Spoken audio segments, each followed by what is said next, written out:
So that's my Amazon Echo Show-Fi.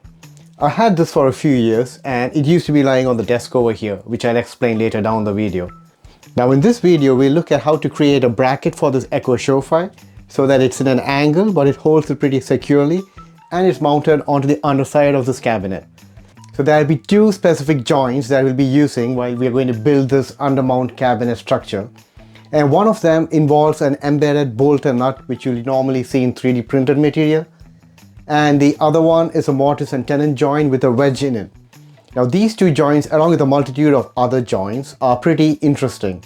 I think it'll be something useful for you guys to check it out if you haven't seen it before. And I saw it from another YouTuber, and I thought it's worth explaining how these joints work or how you create it. Now both of these joints are created using a laser engraver, but you could always use a handheld router and create the same structure. And I used Inkscape to design the actual image. The SVG file which I used to create the nut and bolt embedded design, the mortise and tenon, the sizes structure, all those files are linked down below.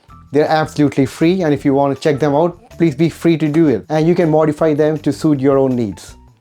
So you can see my problem, right? Now the Echo Show-Fi used to be on this ledge over here, but right now it's way at the back on top of the power supply station.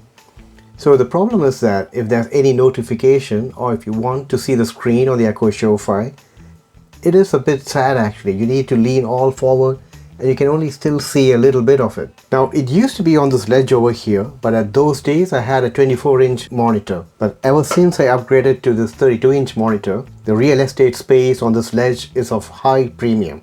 So you can see that I got my pens, my speaker, the 32-inch monitor and the wireless charger.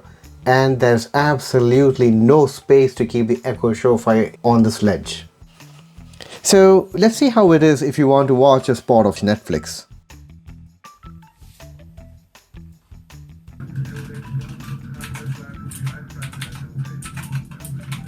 Or say if you want to watch a spot of YouTube while working. Weighs in at 2.2 tons, and in the UK a plaid will cost you about £115,000. Or say if there's some notification on your Ring doorbell and you want to see what's happening. If I really want to see who's at my front door, I know that I can just get up and just peek outside the window. But hey, that's why you have these kind of technologies there for. Now the plan is to move the Echo Show-Fi from right there from the bottom to underneath the cabinet.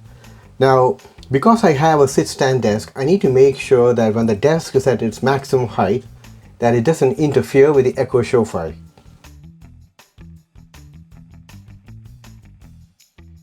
Now one thing about the Echo Show-Fi is the tilt or the angle of the screen.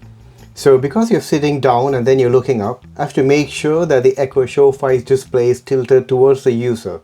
And that's why you have that 45-degree standoff. So now I will open up Inkscape, and this is my actual raw file which I created. Now all the images over here are created using the shapes which you see on the left hand side. Now I will not be going into detail on how to use Inkscape. There are superior videos out there on YouTube with people who actually know how to do these things. On the left hand side is your base plate of the show file, and on the right hand side is all your leg components, which consist of your vertical leg as well as your horizontal legs.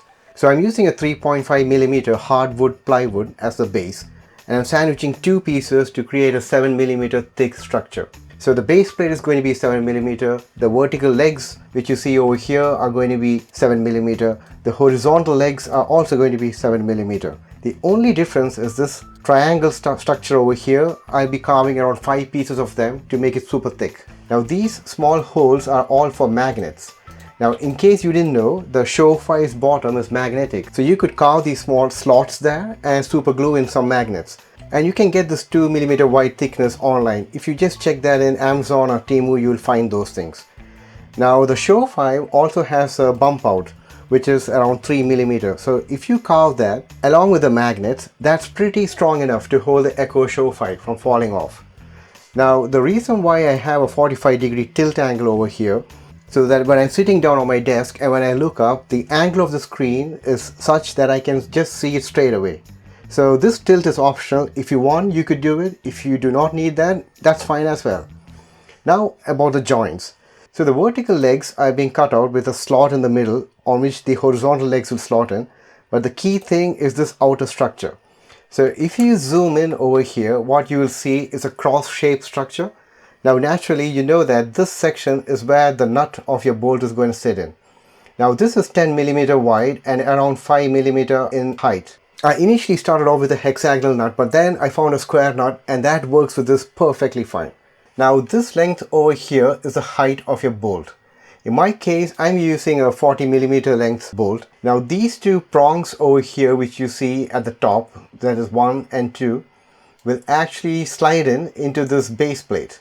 So if I quickly open up XES, this is what I mean. So the first base plate is created in such a way that these two prongs of your vertical legs will just slot in like that. Now back in Inkscape, so this is the first base plate. Now the other two base plates are over here. So you can see the head structure is slightly different, and this is to accommodate the head of the bolt. Now I used a normal M6 bolt, but I did slot in a small groove on it so that you could use a flat screwdriver to tighten it up. So that is about the vertical legs.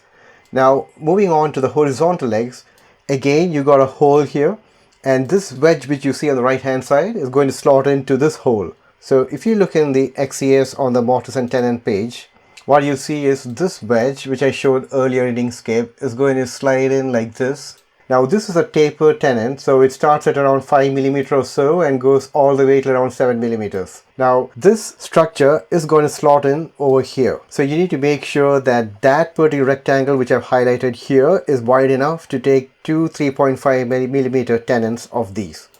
So that's basically a mortise and tenon, and it's going to be wedged in tight by this tapered peg. So another thing which I noticed is that this thickness over here has to accommodate the thickness of two 3.5 mm so that you can slide it in. All this will be clear when I show you how I'm going to assemble it. So right now what we're going to do is go back in the garage, carve all these pieces out, and then we'll just pre-condition, sand it, stain it and all that, and then we'll start assembling it and fixing it.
Now just to hide all this and to make the entire structure disappear into the shadows, I just painted it all black.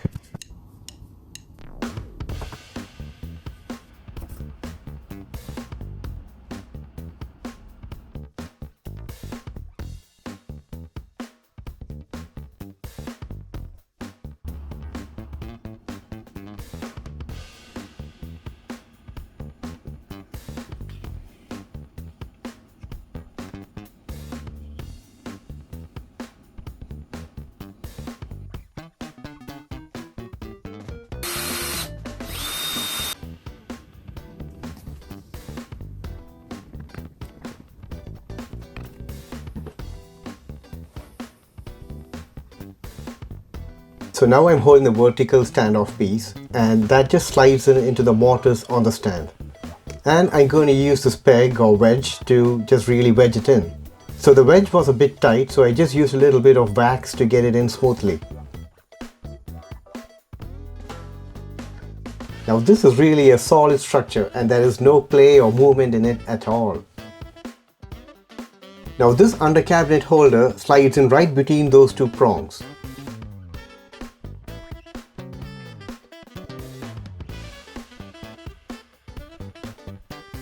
And the next step is to just take the nut and place it between the slots over here. Now you could use a hexagonal nut or a square nut, but if you do have a square nut, that is much more easier to place it in. And once that's in place, just use the bolt and screw it in. The remaining two under cabinet holder just slides on top of it.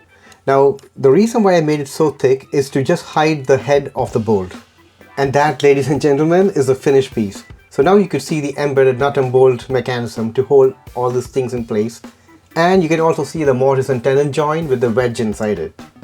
And once again, if you are using 3D printing and if you are wondering about how to join things in these kind of angles, I think these two are pretty good combination. So I'm going to fix the stand onto the underside of this cabinet over here.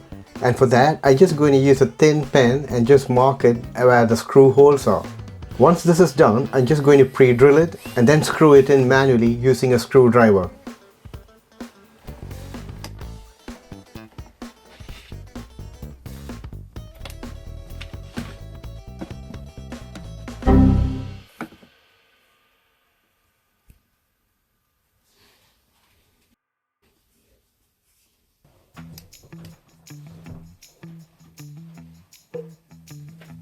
And now let's give it a test run.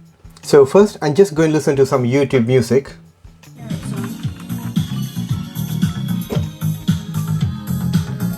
And now I'm just going to watch some of my favorite programs on Netflix. Now we're just going to test the Ring doorbell and see how it performs on the Show 5.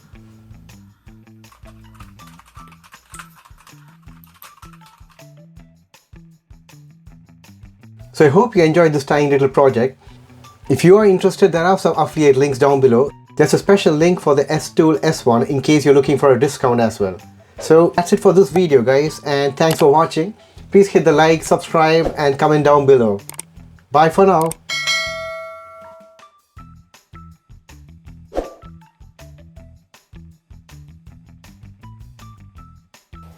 At the moment, it's 7 degrees Celsius. That's crazy. Tonight, you can expect a low of 6 degrees.